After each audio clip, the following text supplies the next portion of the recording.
네, 정유진 박사님, 안녕하세요. 네, 안녕하십니까. 오늘 우리가 좀 이렇게 살펴볼 것은, 권위주의 시대 비상계엄 선포 사례에 대해서 한번 이렇게 살펴보고자 합니다.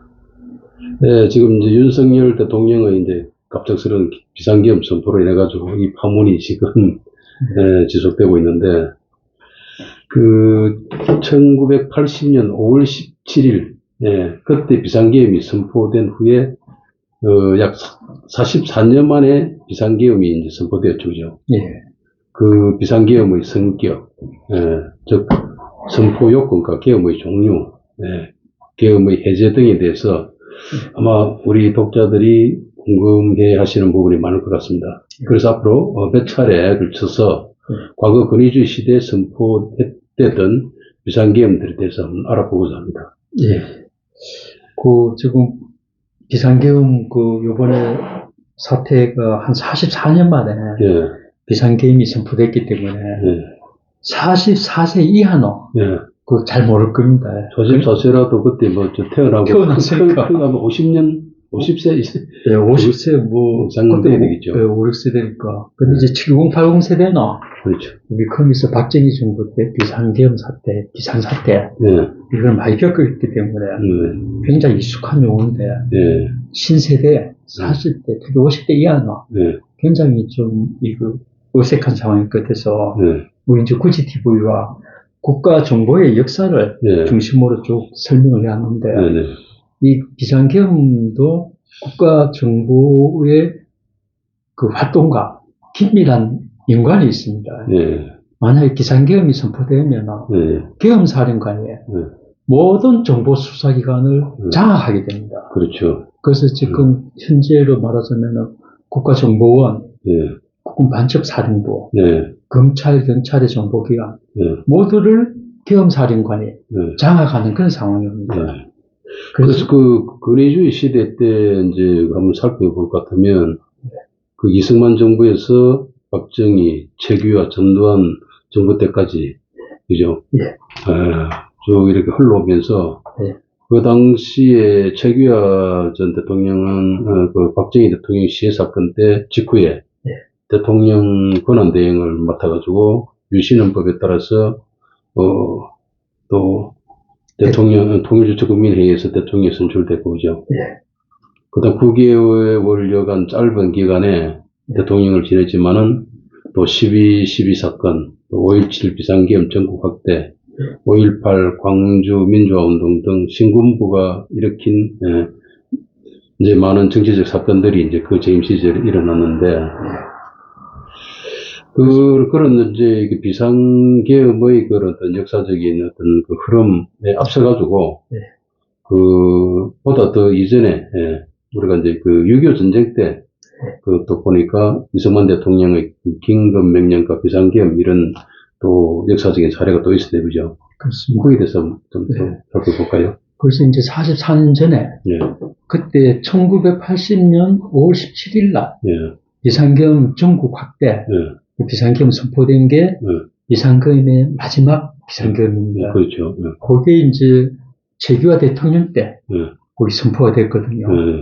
그런데 이제 그때 되고 나서 44년 안 됐는데 우리가 정부 수립부터 그 정부 수립은 1948년 8월 15일인데 그때부터 한 40여 년간은 비상계엄이 많았어요. 그래서 이제 앞으로 몇 차례의 비상계엄 역사적 사례를 살펴보면서 오늘 첫 시간에 우리가 정부가 수립되고 1948년 8월 15일 날 정부가 수립되고 초대 대통령이 이승만 대통령이지 않습니까? 그렇죠. 그런데 이승만 대통령이 취임을 하고 정부가 출범하자마자 1948년도 10월 19일 날 신생 대한민국에 굉장히 불행한 사태가 터졌습니다.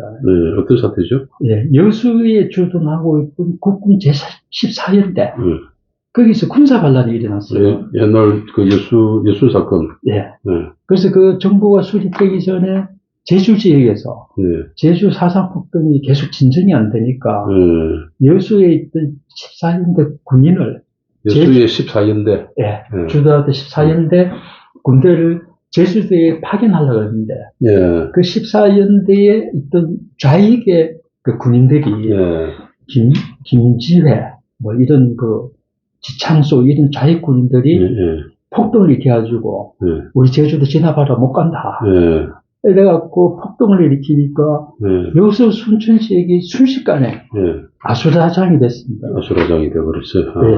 그래서 그 당시에 정부에서 예, 1948년 10월 25일 날 예, 비상계엄령을 선포해가지고 무력으로 이걸 진압했습니다. 예, 예, 그래서 이 사건이 한국 현대사에 예, 많은 영향을 미쳤습니다. 예, 그 당시에는 이제 정부가 수립되고 법률이 미처 정비되기도 전이기 때문에 예, 대통령령으로 이 비상계엄을 선포했는데 그리고 나서 이 그 비상계엄 선포에서 그때 좌익 준동자들을 연행해서 체포해서 사법 처리해야 되니까 법적 기반이 있어야 될 거 아닙니까? 예, 그래서 그때 서둘러 형법보다도 먼저 탄생된 게 국가보안법입니다. 예, 1948년 12월 1일 날 예, 국가보안법을 제정해가지고 예, 이 사태를 진정하는데 그 법률을 적용했고 계엄법은 그보다 보안법보다 늦은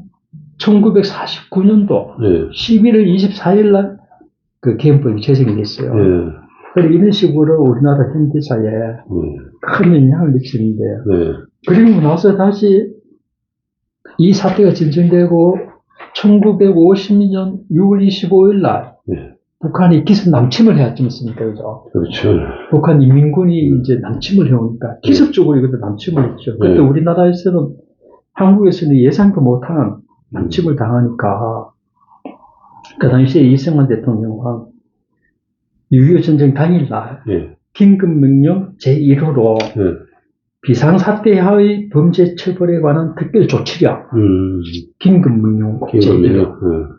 조치령을 공포를 했습니다. 예, 이 왜 조치령을 내리는가 하면은 이 전쟁이 나니까 그때 혼란 상태에 빠졌지 않습니까? 예, 그 혼란 상태에서 반민족적이고 비인도적 범죄를 저지르는 그 이제 혼란 상태에서 범죄가 일어나는 걸 차단하기 위해서 특히 적진에 아군의 정보를 제공하거나 안내하는 이런 이적 행위를 처벌하기 위해서 이 법을 명령을 공포를 한 겁니다.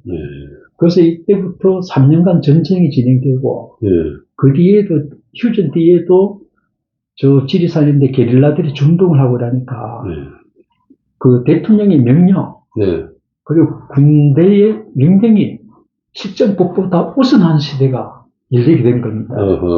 그리고 비상사태가 초래한 그 이제 사회 그 풍토죠 말하자면. 그래서 말하자면은 인권, 인간의 본래의 인권을 존중하는 실적법보다는 지시, 명령에 복종해야 되나 이런 상황이 오래 지속되는 상황이 발생했습니다. 그래서 뭐 비상계엄의 역사에서 그 6.25 전쟁 때 선포된 비상계엄이 이제 그 여수 사건부터 이게 본래적 모습이기 때문에 6.25 때 상황을 좀 더 자세히 설명을 드리면 긴급명령을 1호를 발표하고 나서 그리고 나서 한 보름쯤 지난 다음에 7월 18일 날, 7월 8일 날 대통령은 전국에 비상계엄을 또 선포를 했습니다. 6.25가 발발하고 난 열흘 후쯤에 그렇지. 6월 15일 전국이 비상계엄 전쟁 상황인데 비상계엄 보름 좀 지났죠. 전쟁 상황인데도 비상계엄을 원래 비상계엄이 자동으로 되는 게 아닌가요? 원래 그 비상계엄이 현행법에도 전시 사변, 전시 뭐 콤마 사변 또는 이어 준하는 비상사태들이 있습니다. 그 전쟁이 나면 자연스레 뭐 비상계엄이 상황이 되니까 이렇게 이제 비상계엄이 선포가 됐는데 그리고 이제 6.25 전쟁 초기에 우리가 쭉 밀려가지고 낙동강 전선까지 밀렸다가 인천 상륙작전으로 성공을 해서 서울을 수복했지 않습니까? 그렇죠. 그러니까 인천 상륙작전이 1950년 9월 15일 날 성공을 해가지고 9월 말에 서울이 수복이 됐는데, 예, 9월 20 며칠에 어떻게 그랬죠? 예, 9월 28일로 제가 기억을 합니다만, 저 중앙청에 태극기가 꼽은 날을. 해병대가 꽂은 태극기. 예. 17년 때인가, 그렇죠. 그때 군인들이 그걸 이제 회부를 했는데, 그러다 보니까 한 3개월 서울을 인민군 치하에 있지 않습니까? 그렇죠. 그러니까 그때 미처 피난 못 가고, 지하에서 숨어 있던 사람이 많았어요. 국민들도 그렇고, 국회의원들도 그렇고, 그 당시에 이승만 대통령이 나는 끝까지 서울을 지키겠다. 이렇게 방송을 해놓고, 혼자 피난을 갔기 때문에, 미처 피난 가지 못한 정치인들, 우리나라 사회지도자들은 인민군 치하에서 숨어 살고 이랬지만, 근데 그 당시에 그 인민군들이 심어놓은 첩자, 오일 군자들은 북한 인민군이 서울에 들어오니까 만세를 보면서 좋아하고 그 협조를 했죠. 그런데 서울이 수복되고 나서 그 사람들을 옥석을 가져야 되지 않습니까? 그렇죠. 그게 이제 좌익군자냐, 인민군이 협조한지 안 하냐. 안 그러면 인민군이 총 들고 우리한테 협조 안 하면 죽여버리겠다. 이러니까 마지 못해 정치적으로 거기에 협력할 수밖에 없던 상황이 있었던 자. 그래서 이제 그 자들을 구별해야 되기 위해서 1950년 12월 1일 날 부역행위 특별처리법이 공포가 됐어요. 이 부역행위 특별처리법은 그렇게 이제 그 인민군이 왔을 적에 인민군의 강압에 의해서 움직일 수밖에 없었던 사람들을 구제하기 위한 법입니다. 그거 다, 많은 수를 그 인민군 치하에 있었다고 처벌할 수가 없었으니까. 그래서 그 법이 공포가 됐는데, 이게 옥석을 구별하자면은 또 전문가들이 필요하지 않겠습니까? 그렇죠. 군이나 경찰, 그리고 검찰에 좌익 세력을 색출할 수 있는 이 국가보안법이라든가, 그 당시에 비상사태 특별조치령, 여기 어떻게 저축되는지를 조사해서 심사해서 판별을 해야 되니까. 그렇죠. 그러니까 그때 그 1950년 10월 4일 날 군, 검, 경 합동수사본부가 설치됐어요. 이 합동수사본부라는 용어가 나중에 1979년 박정희 대통령 시사건 직후에 합동수사본부가 또 설치가 되죠. 그 6.25 때가 이렇게 설치해 본 경험이 있는 겁니다. 그리고 또 하나 이제 정부 조직이 구성된 게 육군 특무부대가 창설이 됐어요.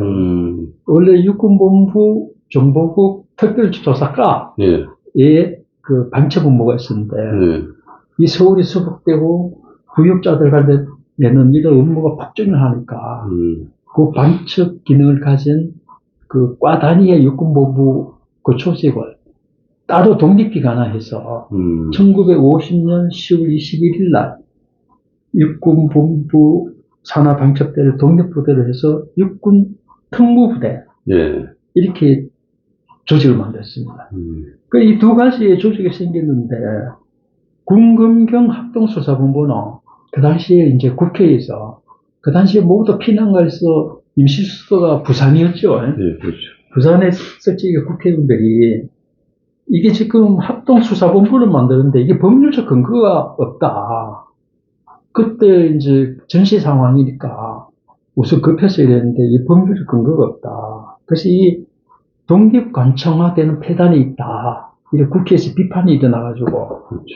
이 군검경합동수사본부는 1951년 4월 29일 날 해체가 됐습니다. 그리고 이제 육군특무부대는 그 전쟁이 끝나고도 보안사, 기무사령부, 그리고 군사안보지원사부 이런 식으로 변해오다가 현재 국군반첩사령부라는 조직으로 남아있습니다.